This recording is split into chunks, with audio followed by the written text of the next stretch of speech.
વલસાડ જિલ્લામાં વિરામ બાદ ફરી વરસાદનું આગમન જોવા મળ્યું। સરોણ, ગુંદલાવ, ભાગડાવડામાં વરસાદનું આગમન જોવા મળ્યું। પારડી, સાંઢપુર, લીલાપુર, સરોદીમાં પણ વરસાદ વરસ્યો। ધોધમાર વરસાદથી રસ્તાઓ પાણી થયા અને જનજીવનને પણ વરસાદી માહોલની અસર પહોંચી છે। જો કે વિરામ બાદ વરસાદનું ફરી એક વખત આગમન થતાં લોકોમાં ખુશીનો માહોલ પણ જોવા મળ્યો છે। એક દિવસના વિરામ બાદ વલસાડ તાલુકામાં ધોધમાર વરસાદનું આગમન જોવા મળ્યું।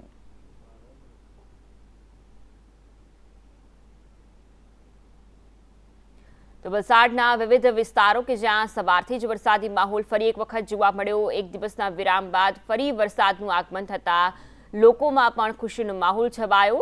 ગ્રામ્ય વિસ્તારોમાં પણ વરસાદનું આગમન થતાં ખેડૂતોમાં ખુશીનો માહોલ સર્જાયો।